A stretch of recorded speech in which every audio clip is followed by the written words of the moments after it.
Hello everyone, मैं doctor Anuj Kumar, assistant professor in mathematics department. Students, आज की इस वीडियो में हम काफ़ी इंपॉर्टेंट थ्योरम को कवर करने वाले हैं जो प्रोबेबिलिटी के लिए होती है। Base theorem. बेस थ्योरम अगर आप प्रीवियस 3-4 साल के पेपर उठाएंगे मैथमेटिक्स 4 के, तो इसका एक क्वेश्चन 10 मार्क्स में आपको देखने को जरूर मिलेगा विद डेफिनेशन के साथ आता है। मतलब डेफिनेशन भी पूछी जाएगी और एक एग्जाम्पल भी आपको सॉल्व करना होगा। सभी एग्जाम्पल सेम होते हैं, है ना। अब बेस थ्योरम क्या होती है हमारी, इसको पहले जान लेते हैं। इसका स्टेटमेंट क्या होता है, फिर हम जानेंगे इस थ्योरम को अप्लाई किस केस में करते हैं, कब करते हैं इसको हम अप्लाई, वो जानेंगे। और फिर इसके अलग अलग वेरिएशन वाले 4-5 एग्जाम्पल्स हम कवर करेंगे, क्योंकि आप जानते हैं किसी भी थ्योरम को कवर करने के लिए प्रोबेबिलिटी में उसके कम से कम आपको 7-8 एग्जाम्पल जरूर सीखने चाहिए, तभी वो थ्योरम अच्छे से आ पाती है। अदरवाइज एक आध एग्जाम्पल से काफ़ी कॉम्प्लिकेटेड या टफ लगेगी आपको। चलिए स्टार्ट करते हैं। Base theorem. Bayes theorem of probability. Bayes theorem क्या होती है हमारी, इसका स्टेटमेंट जान लेते हैं। 2 नंबर में इसका स्टेटमेंट भी काफ़ी बार पूछा जाता है एग्जाम में। इफ E1, E2, En, ये आपकी n mutually exclusive and exhaustive events है with probability of EI is not equal to 0। और ये जो इवेंट्स है इनमें से किसी भी इवेंट की प्रोबेबिलिटी 0 के इक्वल नहीं है, मतलब ये इम्पॉसिबल इवेंट नहीं है। We can say that of a random experiment. Then for any arbitrary event capital A of the sample space of the above experiment, ये जो हमने एक्सपेरिमेंट किया उसमें हमने कोई आर्बिट्रेरी इवेंट यहाँ पर जनरेट करी कैपिटल A, और उस A की जो प्रोबेबिलिटी है वो भी ग्रेटर देन 0 है। ठीक है, ये आर्बिट्रेरी इवेंट हमने उन n इवेंट्स के बीच में जनरेट की है। तब हमारी बेस थ्योरम क्या कहती है। बेस थ्योरम का हमारा सिंपल सा फॉर्मूला होता है प्रोबेबिलिटी ऑफ, कंडीशनल प्रोबेबिलिटी हम फाइंड करते हैं EI/A equal to probability of EI events, probability of A/EI divide by summation I equal to 1 से लेकर n probability of EI and probability of A/EI। जितनी events होगी उतने ही नंबर्स तक हम इसको समेशन को ओपन करेंगे। अगर 2 इवेंट है तो n की वैल्यू 2 तक जाएगी, अगर 3 इवेंट है तो n की वैल्यू 3 तक जाएगी। तो ये होता है हमारा बेस थ्योरम का स्टेटमेंट। ये तो हमने बाय द डेफिनेशन आपको बताया। इसको फिगरली समझते हैं कब इसको हमें क्वेश्चन में अप्लाई करना है। फिगरली समझने के लिए मैंने एक सैंपल स्पेस कंसिडर किया। मैंने मान लिया कि ये मेरा सैंपल स्पेस है और इस सैंपल स्पेस को मैंने कैपिटल S का नाम दिया। ठीक है, ये सैंपल स्पेस हमारा जो है किसी रैंडम एक्सपेरिमेंट का है और ये हमने कैपिटल S माना। इसमें मैंने n म्यूचुअली एक्सक्लूसिव इवेंट्स ली और वो म्यूचुअली एक्सक्लूसिव इवेंट्स हमने कंसिडर की है E1, E2, E3 dot dot En, है ना। तो मैंने कंसिडर किया, मैंने मान लिया कि ये हमारी इवेंट है E1, इस तरीके से कुछ, इसको मैंने E1 का नाम दिया। ये इवेंट है हमारी सैंपल स्पेस के अंदर E2, है ना। फिर हमने कंसिडर की E3। सेम तरीके से हमारी डॉट डॉट जाते जाते हम En इवेंट्स तक चले जाएंगे। तो ये किसी सैंपल स्पेस में n म्यूचुअली डिसजॉइंट इवेंट है, इनमें कोई भी पॉइंट सैंपल पॉइंट कॉमन नहीं आएगा।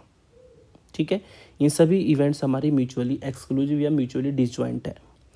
अगर ये म्यूचुअली डिसजॉइंट है तो आप इन सभी की प्रोबेबिलिटी फाइंड कर सकते हैं। प्रोबेबिलिटी ऑफ E1 फाइंड कर सकते हैं, प्रोबेबिलिटी ऑफ E2 फाइंड कर सकते हैं and dot dot dot probability of En भी हम इसमें फाइंड कर सकते हैं। ठीक है, अब यहाँ पर हमें कंडीशन रख दी गई कि कोई A इवेंट है जो ऑलरेडी हैपन है वहाँ पर, मतलब ए इवेंट है जो कि ऑलरेडी हो चुकी है, जो ऑलरेडी अकर्ड है।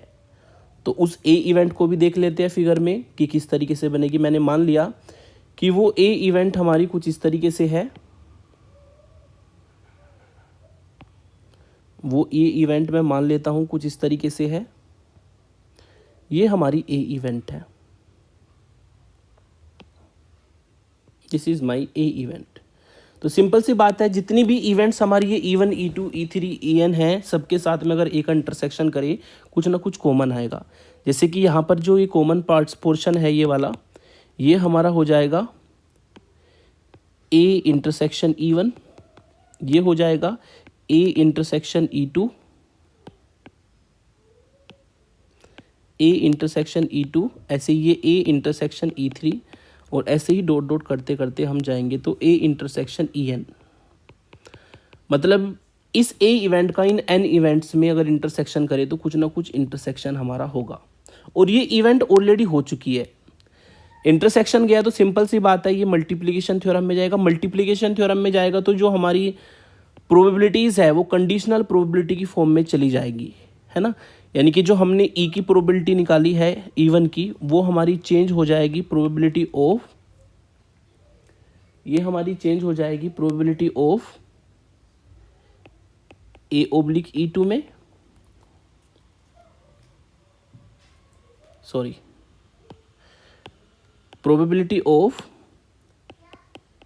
E1/A में, ये चेंज हो जाएगी प्रोबेबिलिटी ऑफ E2/A में, और ये हो जाएगी ऐसे ही सेम तरीके से डॉट डॉट करते प्रोबेबिलिटी ऑफ EN/A में। ठीक है, तो ये हमारी जो प्रोबेबिलिटीज़ हैं कंडीशनल प्रोबेबिलिटी में कन्वर्ट होगी। अगर ये कंडीशनल प्रोबेबिलिटी में कन्वर्ट होगी तो सिंपल सी बात है, यहाँ पर जो हमारी थ्योरम यूज होने वाली है वो हमारी बेस थ्योरम यूज़ होगी, है ना। ये कब लगती है, जब हमारी एन इवेंट्स हो और ए इवेंट ऑलरेडी हैपन हो, तब हम बेस थ्योरम को अप्लाई कर सकते हैं क्वेश्चन में। चलिए डिटेल में जानते हैं क्वेश्चंस में कैसे अप्लाई इसको कर सकते हैं। एग्जाम्पल नंबर 1 मैंने कंसिडर किया, ए bag capital X contains 2 white and 3 red balls. एक बैग है कैपिटल X जो हमारा 2 वाइट और 3 रेड बॉल को रखता है।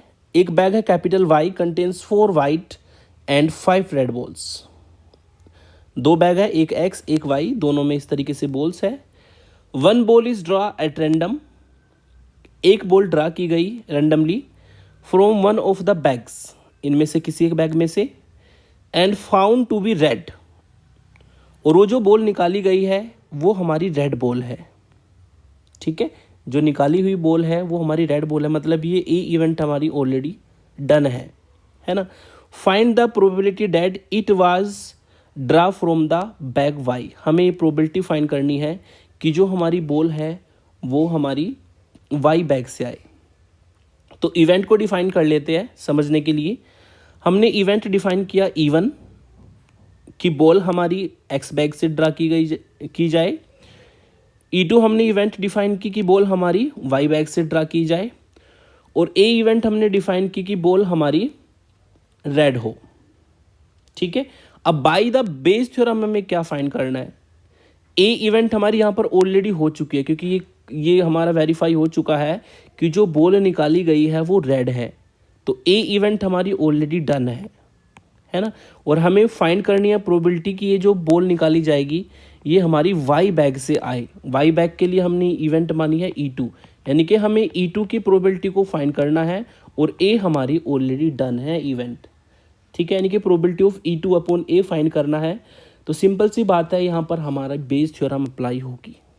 ठीक है, तो ये चीज़ें मैं लिख देता हूँ। वी हैव टू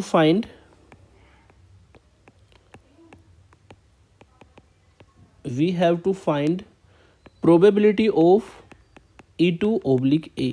ये प्रोबेबिलिटी हमें फाइंड करनी है बाय द बेस थ्योरम।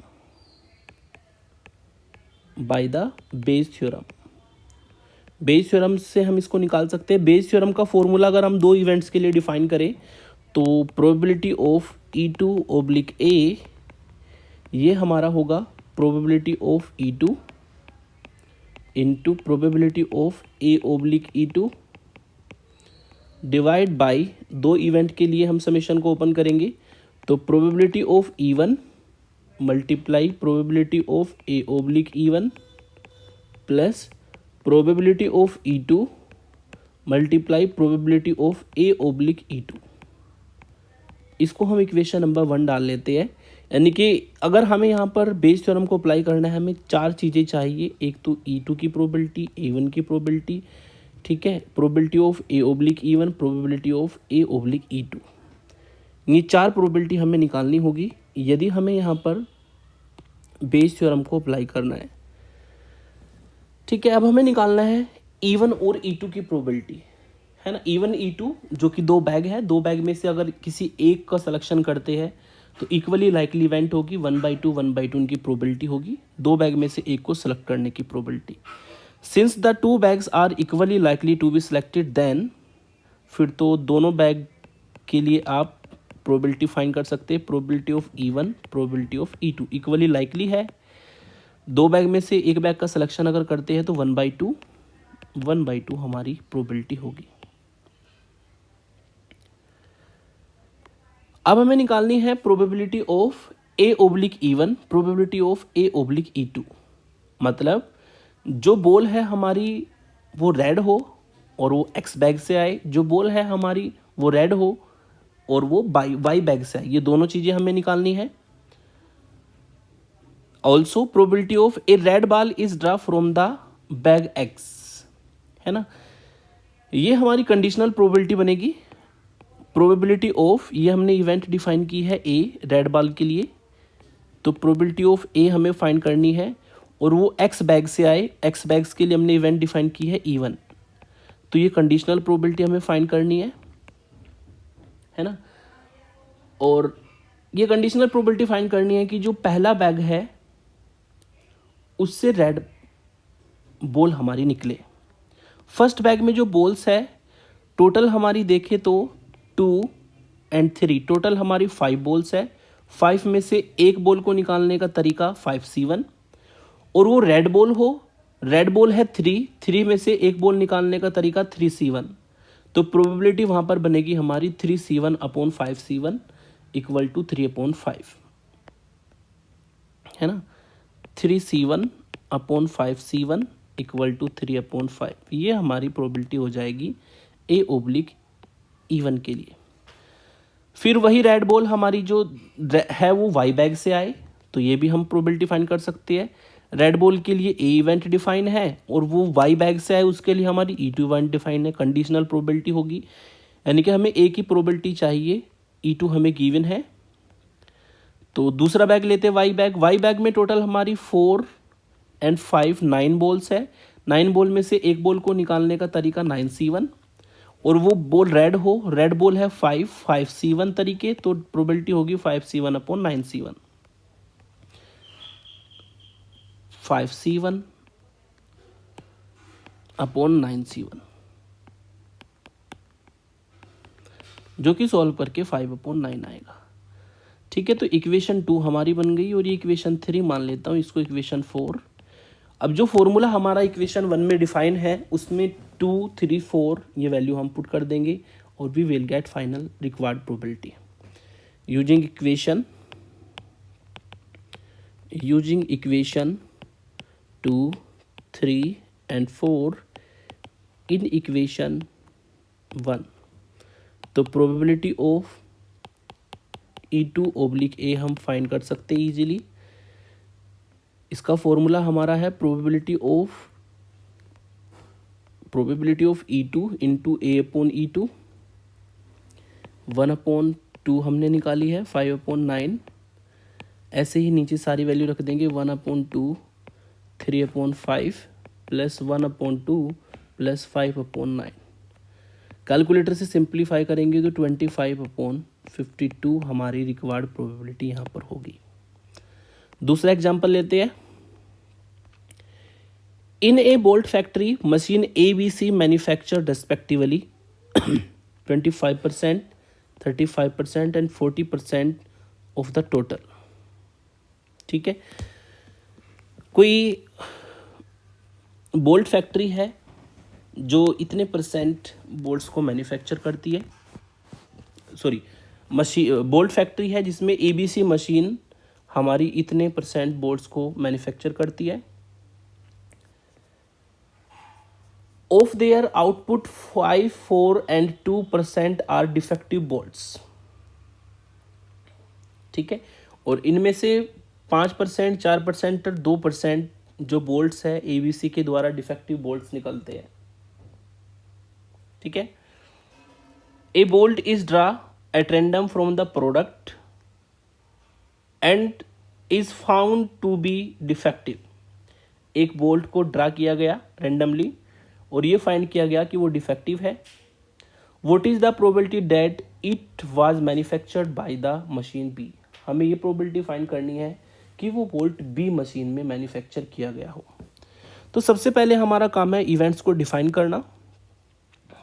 हमने इवेंट्स को डिफाइन किया E1 को कि बोल्ट जो है जो सिलेक्टेड हमारा हुआ है वो मशीन ए के द्वारा मैन्युफैक्चर हो। E2 bolt selected is manufacture by machine B. E3 bolt is selected by manufacture machine C. ठीक है, और H जो है ये हमने एक नई इवेंट डिफाइन की यहाँ पर। H हमारी वो इवेंट है कि जो बोल्ट हमने सेलेक्ट किया है वो डिफेक्टिव हो। H हमारी इवेंट है कि बोल्ट हमारा कैसा हो, डिफेक्टिव हो। तो ये 4 इवेंट्स हमने डिफाइन की। तो अकॉर्डिंग टू गिवन कंडीशंस जो हमें प्रोबेबिलिटी गिवंस है वो हम निकाल सकते हैं।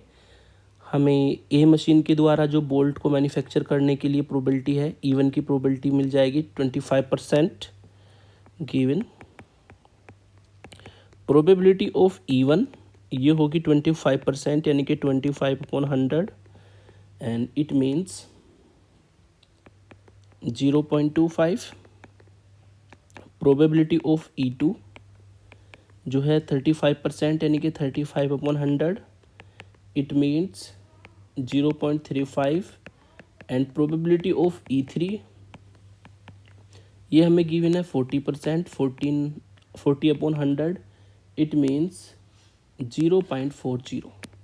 तो हमने E1 event, E2 event, E3 event की प्रोबेबिलिटी सबसे पहले फाइंड की।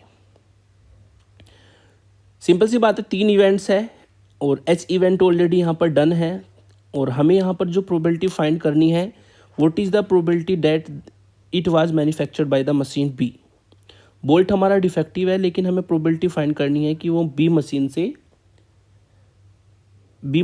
से मैन्युफैक्चर हुआ हो। मतलब हमें जो प्रोबेबिलिटी फाइंड करनी है बी मशीन के लिए करनी है, प्रोबेबिलिटी ऑफ E2, और बोल्ट हमारा ऑलरेडी डिफेक्टिव है यानी कि प्रोबेबिलिटी ऑफ E2/H हमें यहाँ पर फाइंड करना होगा जो कि बेस थ्योरम से ही निकलेगा।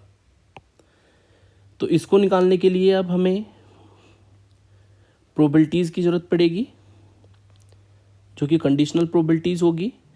The probability of driving A defective bolt manufactured by machine A is. ठीक है, जो प्रोबेबिलिटी हम निकालेंगे डिफेक्टिव बोल्ट्स के लिए और वो ए मशीन से लिया गया हो इसके लिए प्रोबेबिलिटी होगी कंडीशनल प्रोबेबिलिटी। बोल्ट जो है वो हमारा डिफेक्टिव है तो ए इवेंट में जाएगा। वो मशीन ए से आए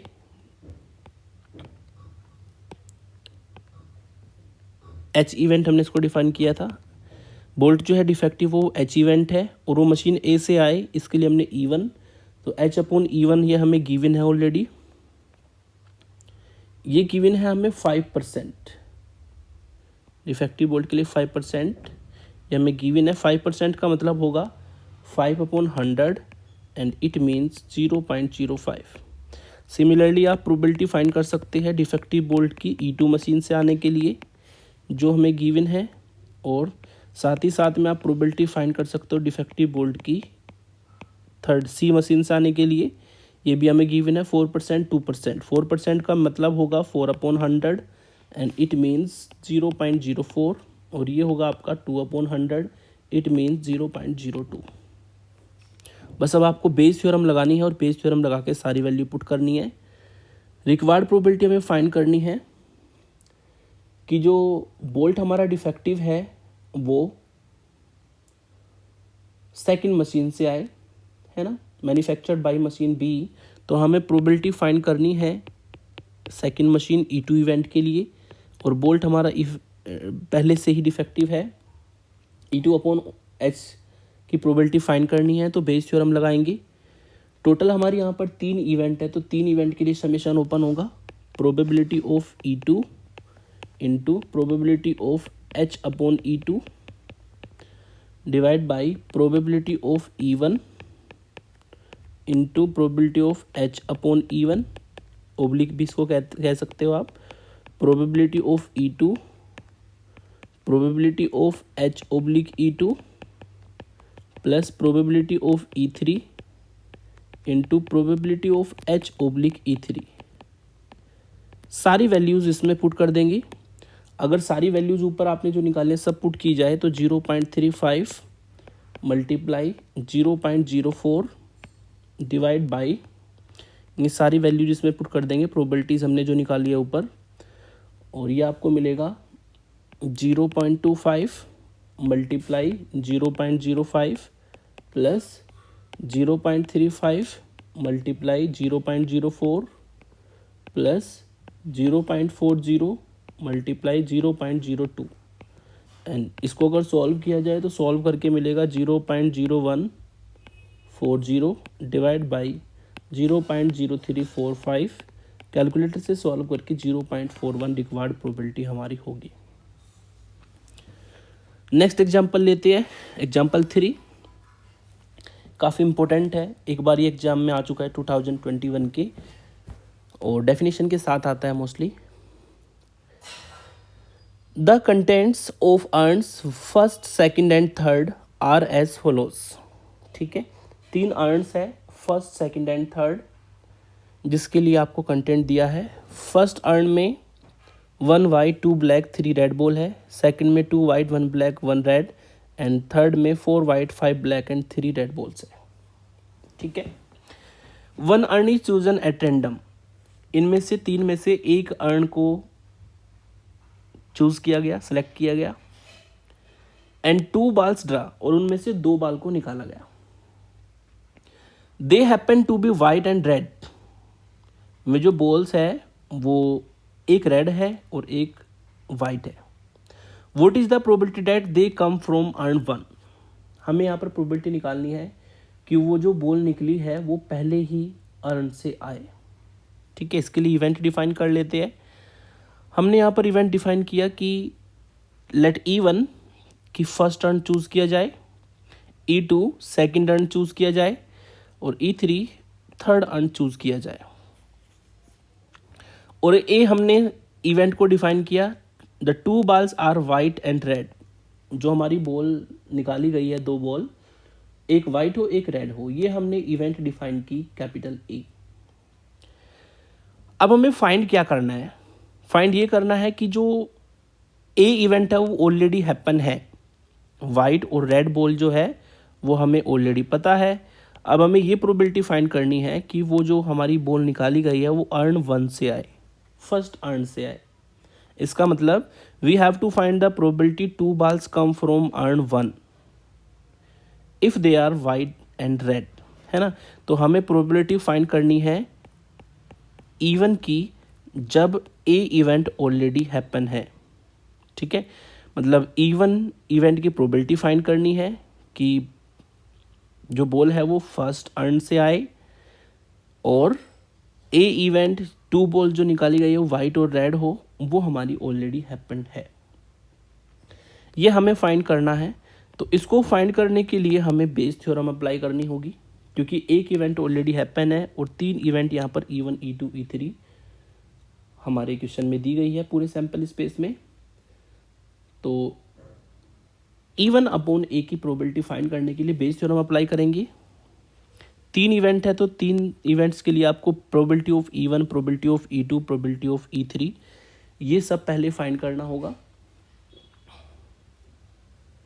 नाउ 3 अर्न है फर्स्ट सेकंड थर्ड, 3 अर्न में से किसी एक अर्न को सिलेक्ट करने की जो प्रोबेबिलिटी है वो इक्वली लाइकली इवेंट से हमारी बनेगी। प्रोबेबिलिटी ऑफ E1 भी 1/3 होगी, प्रोबेबिलिटी ऑफ E2 भी हमारी 1/3 होगी, है ना, और प्रोबेबिलिटी ऑफ E3 भी हमारी 1/3 होगी। क्योंकि 3 अर्न है, 3 में से एक को सिलेक्ट अगर किया जाए तो 1/3 1/3 1/3 इक्वली लाइकली इवेंट ये बनेगी। साथ ही साथ में हमें चाहिए probability A white and red ball और ड्रा फ्रॉम अर्न 1, यानी कि हमें प्रोबेबिलिटी निकालनी है ए इवेंट की यदि वो फर्स्ट अर्न से ड्रा किया जाए। और इसको फाइंड करने के लिए हम फर्स्ट अर्न में देखते हैं कौन कौन सी बॉल है, कितनी बॉल है। एक वाइट और एक रेड बॉल हमें निकालनी है अर्न 1 से। अर्न 1 जो है हमारा, उसमें एक वाइट 2 ब्लैक और 3 रेड बॉल है, टोटल मिला के 6 बॉल है। 6 में से 2 बॉल निकालनी है तो टोटल सैंपल पॉइंट तो हमारे 62 हो जाएंगे। अब इनमें से एक वाइट हो और एक हमारी रेड हो। वाइट है हमारी एक, तो 1C1 वे से निकलेगा, मल्टीप्लिकेशन थ्योरम में जाएगा। और 3 रेड बॉल है, 3 में से एक रेड बॉल आए तो 3C1 तो 1C1 multiply 3C1 upon 6C2, ये हमारी यहाँ पर प्रोबेबिलिटी होगी।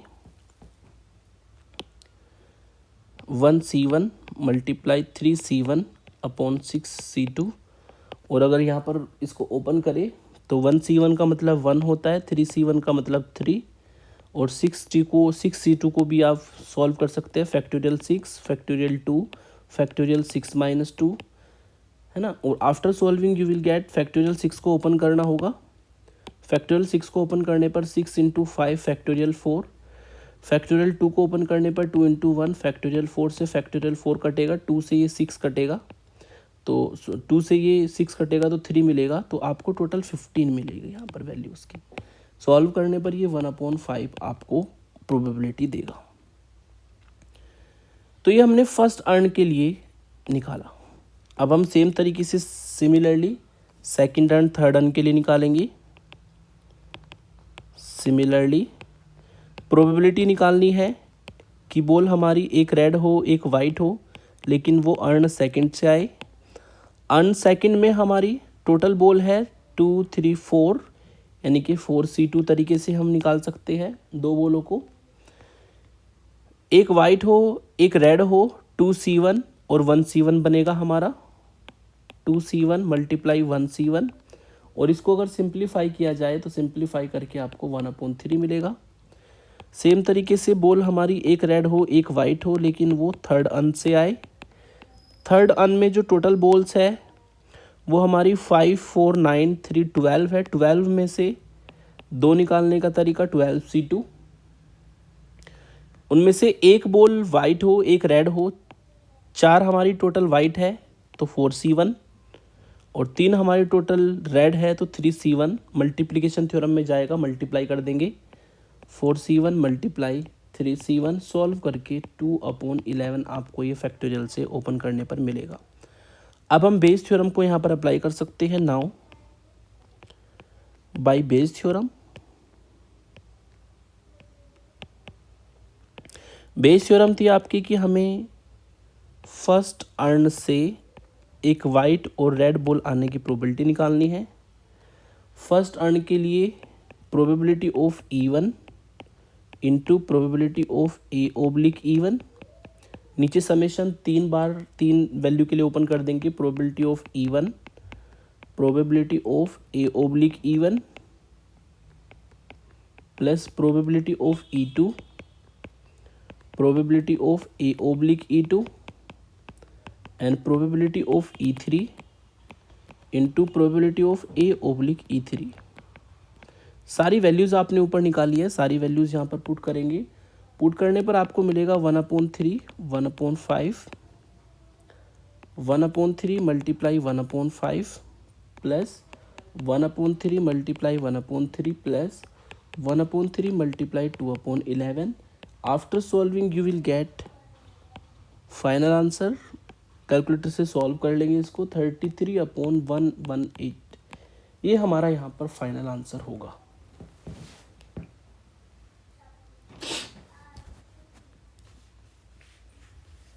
तो ये थर्ड एग्जाम्पल था। 1-2 एग्जाम्पल और लेते हैं।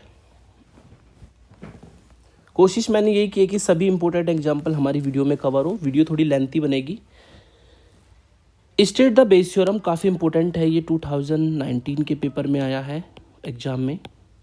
State the Bayes theorem, Bayes theorem का डेफिनेशन जो मैंने बताई थी वो आपको लिख देनी है। The probability that a person can hit A target is 3/5। ठीक है, एक पर्सन किसी टारगेट को हिट करे उसकी प्रोबेबिलिटी दी है 3/5। And the probability that another person can hit the same target, उसी टारगेट को दूसरा पर्सन हिट करे उसकी प्रोबेबिलिटी आपको गिवन है 2/5। But the first person can hit fire 8 shoots in the time the second person fire 10 shoots. मतलब same time में जो फर्स्ट पर्सन है वो तो 8 शूट करता है फायर, और जो सेकेंड पर्सन है वो 10 शूट करता है। मतलब दोनों की प्रोबेबिलिटी का रेशियो दिया गया है हमें। दे फायर टुगेदर, अगर वे दोनों एक साथ फायर करे, what is the probability that the second person shoots the target. तब हमें ये बतानी है यहाँ पर प्रोबेबिलिटी कि जो सेकेंड पर्सन है वो टारगेट को शूट कर दे। तो पहले इवेंट डिफाइन कर लेते हैं। इवेंट हमने इवेंट डिफाइन की कि जो टारगेट है वो फर्स्ट पर्सन के द्वारा शूट होता है, the first person shoots the target. E2 हमने इवेंट डिफाइन की, the second person shoots the target. और ए हमने इवेंट डिफाइन की, शूटिंग द टारगेट। ठीक है, अब हमें निकालना क्या है, we have to find the probability that the second person shoots the target. Second person इस टारगेट को शूट करे। सेकेंड पर्सन का मतलब प्रोबेबिलिटी ऑफ E2 इवेंट हमें फाइंड करनी है, और वो टारगेट को शूट करे, यानी कि ए कंडीशनल प्रोबेबिलिटी में जाएगा। प्रोबेबिलिटी ऑफ E2/A हमें यहाँ पर फाइंड करना होगा कि जो सेकंड पर्सन है वो टारगेट को शूट करे। प्रोबेबिलिटी ऑफ E2/A हमें फाइंड करनी है, जो कि बेस थ्योरम से निकाली जाएगी। उसके लिए मुझे चाहिए probability of E1, probability of E2 और कंडीशनल प्रोबेबिलिटी की वैल्यूज़। ठीक है, कुछ चीज़ें हमें गिवन है जो कि हम डायरेक्ट लिख देंगे। हमें गिवन है कि जो हमारा फर्स्ट पर्सन टारगेट को हिट करता है उसकी प्रोबेबिलिटी, फर्स्ट पर्सन के लिए टारगेट हिटिंग जो होगा हमारा उसकी प्रोबेबिलिटी हमें गिवन है 3/5, यानी कि फर्स्ट पर्सन टारगेट करता है तो ये A/E1 प्रोबेबिलिटी हो जाएगी 3/5। ऐसे ही हमारा सेकंड पर्सन टारगेट को हिट अगर करता है तो हमारी A/E2 की वैल्यू हो जाएगी 2/5। ये हमें गिवन है। ठीक है, तो इसको हम डायरेक्ट लिख देते हैं। Given probability of A/E1 3/5 and probability of A/E2 2/5। ये हमें ऑलरेडी गिवन है। साथ ही साथ में हमें दोनों का रेशियो भी गिवन है प्रोबेबिलिटी का, है ना। रेशियो हमें दिया है कि first person can hit fire 8 shoots in the same time and second 10 shoot. एक सेम टाइम में फर्स्ट पर्सन 10 शूट करता है और फर्स्ट पर्सन 8 शूट करता है और सेकंड पर्सन 10 शूट करता है। ठीक है, इसका मतलब हमें प्रोबेबिलिटी का रेशियो दिया है, probability of first person divide by probability of second person. ये रेशियो हमें गिवन है, जो हमें गिवन है 8/10 सॉल्व करके आएगा 4/5, जिससे आप प्रोबेबिलिटी ऑफ E1 की वैल्यू फाइंड कर सकते हैं 4/5 प्रोबेबिलिटी ऑफ E2। ये भी हमें गिवन है। इसको हम इक्वेशन 1 और इसको हम इक्वेशन 2 डाल देते हैं।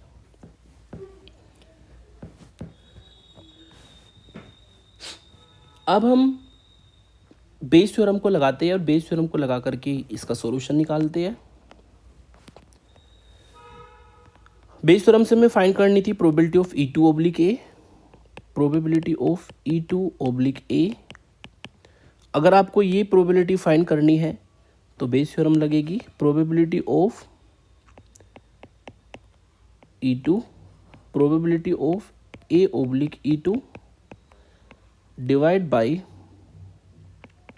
Probability of E1, probability of A/E1 plus probability of E2, probability of A/E2।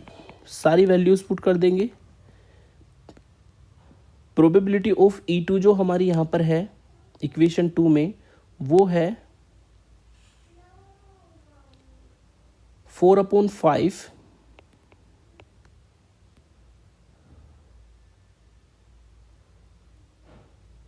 Sorry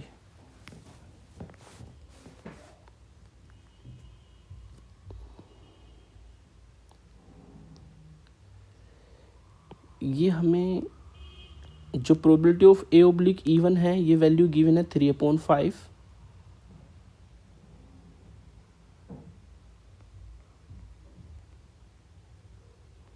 हमें निकालना था what is the probability that the second person shoots the target, second person target को शूट करे, ये हमें फाइंड करना था।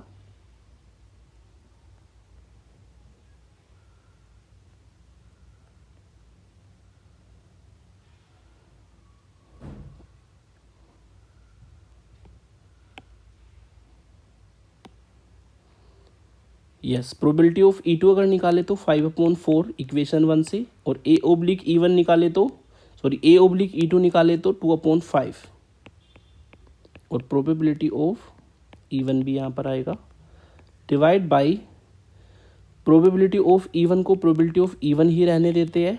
प्रोबेबिलिटी ऑफ A/E1 ये हमें निकाली है 3/5, वैल्यू पुट कर देंगे, प्लस प्रोबेबिलिटी ऑफ E2 की वैल्यू सेम तरीके से हमारी हो जाएगी यहाँ पर 5/4 probability of E1 and multiply by probability of A/E2 यानी कि 2/5। अगर ऊपर नीचे से कॉमन लेकर के काटा जाए तो ये हमारा probability of E1 probability of E1 probability of E1 common लेकर के कैंसिल आउट होगा। ऊपर से हमें मिलता है, ऊपर से अगर सॉल्व किया जाए तो ये हमें मिलेगा 5 से 5 कैंसिल आउट होगा,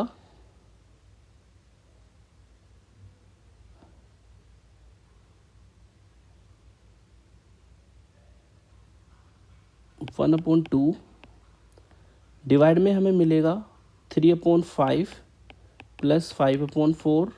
इसको भी सॉल्व करेंगे तो after solving we will get 1/2, and अगर इसको सिंप्लीफाई किया जाए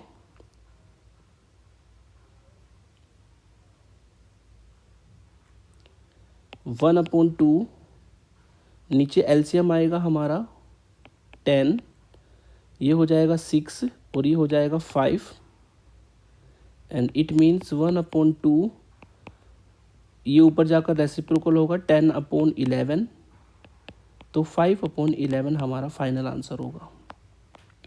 लास्ट एग्जाम्पल लेते हैं, ये काफ़ी इंपॉर्टेंट क्वेश्चन था जो हमने किया है अभी, है ना, इसको आप अच्छे से तैयार कर लीजिएगा, इसके चांसेस है इस बार आने के। लास्ट एग्जाम्पल लेते हैं, an insurance company insured 2000 scooter driver, 4000 car driver and 6000 truck driver. Insurance company जो है इंश्योरेंस करती है इतने ड्राइवर्स का, जिसमें 2000 स्कूटर ड्राइवर है, 4000 कार ड्राइवर है और 6000 ट्रक ड्राइवर्स है। The probability of an accident involving A scooter driver, car driver and truck driver, ये प्रोबेबिलिटीज़ हमें गिवन है किसी एक्सीडेंट के इन्वॉल्व होने के लिए 0.01, 0.03 and 0.15 respectively. One of the injured person meets an accident, इनमें से कोई एक एक्सीडेंट से मीट करता है। What is the probability that he is a scooter driver, तो हमें ये प्रोबेबिलिटी निकालनी है कि वो हमारा एक स्कूटर ड्राइवर हो। इवेंट्स डिफाइन करनी होगी, इवेंट डिफाइन कर लेते हैं, इवेंट कि पर्सन जो चूज़ किया गया वो हमारा स्कूटर ड्राइवर जाए। E2 हमने डिफाइन किया वो कार ड्राइवर हो, E3 हमने डिफाइन किया वो ट्रक ड्राइवर हो, और साथ ही साथ में हमने ए इवेंट को डिफाइन किया कि जो पर्सन मीट्स होता है वो एक्सीडेंट से मीट हो। इनमें से कोई भी पर्सन जो है हमने जो सिलेक्ट किया है वो हमारा एक्सीडेंट से मीट हो, उसको हमने ए इवेंट का नाम दिया। अब सबसे पहले हमें फाइंड क्या करना है, ठीक है। One of the insured person meets an accident, इनमें से कोई एक पर्सन इंश्योर्ड जो है वो एक्सीडेंट से मीट करता है, तब हमें बताना है कि वो एक स्कूटर ड्राइवर हो। यानी कि हमें जो प्रोबेबिलिटी फाइंड करनी है वो फाइंड करनी है E1 की, और एक्सीडेंट ऑलरेडी हमारा जो है वो हैपन है, तो हमें E1/A की प्रोबेबिलिटी फाइंड करनी है। बाय द बेस थ्योरम हमारी ये निकलेगी। उसके लिए हम सारी वैल्यूज़ पहले निकालेंगे। सिंस देयर आर, टोटल हमारे जो ये हैं 4000, 6000 एंड 2000, टोटल हमारे 12,000 ये पर्सन्स होंगे जो ड्राइवर्स है।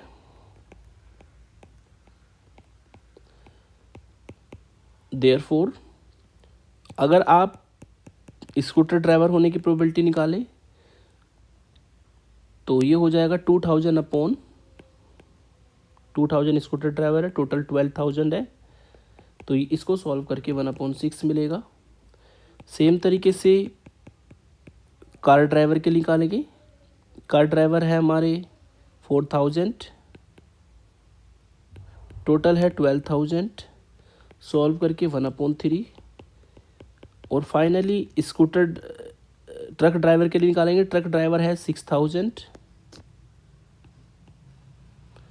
टोटल है 12,000, सॉल्व करके 1/2 आपको ये मिलेगा। तो हमने E1 event, E2 event, E3 event की प्रोबेबिलिटी सबसे पहले फाइंड की। अब हमें कंडीशनल प्रोबेबिलिटी निकालनी है।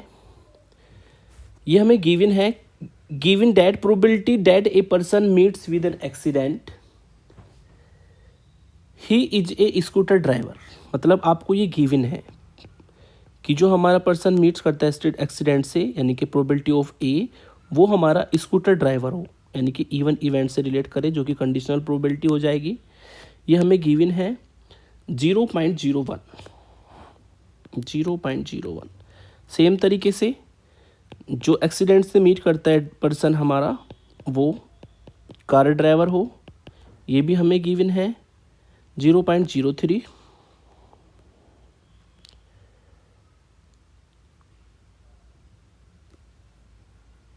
स्कूटर ड्राइवर,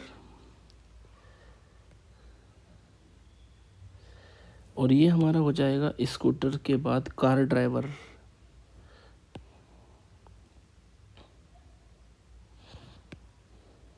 इसको ऊपर लिख देता हूँ, सिमिलरली करके लिख दूंगा। सिमिलरली प्रोबेबिलिटी ऑफ A/E2, ये भी गिवन है हमें। प्रोबेबिलिटी ऑफ A/E3, ये भी हमें गिवन है। ये हमें गिवन है 0.03, 0.15, 0.03, 0.15। We have to find the person chosen is a scooter driver that meets with an accident. यानी कि हमें जो प्रोबेबिलिटी फाइंड करनी है वो स्कूटर ड्राइवर के लिए करनी है, और एक्सीडेंट मीटिंग के लिए इवेंट ए है, ये हमें फाइंड करना है। तो बेस थ्योरम इसमें लगाएंगे। सारी वैल्यू जो हमने ऊपर निकाली है, सारी वैल्यू को पुट कर देंगे। सारी वैल्यू पुट करते हैं तो 1/6 multiply 0.01 divide by 1/6 multiply 0.01, 1/3 multiply 0.03, 1/2 multiply 0.15। Calculator से सॉल्व करते हैं तो 1 + 6 + 45 मिलेगा। इट मीन्स 1/52 हमारी रिक्वायर्ड प्रोबेबिलिटी होगी। तो इस तरीके से मैंने 5 इंपॉर्टेंट एग्जाम्पल्स और 5 अलग अलग वेरिएशन के क्वेश्चंस मैंने आपको कराए। 2-4 क्वेश्चन आप अपने आप ट्राई करेंगे, बेस थ्योरम आपकी कंप्लीट हो जाएगी, और 10 नंबर का क्वेश्चन बेस थ्योरम से आएगा जरूर। Thank you for watching. Next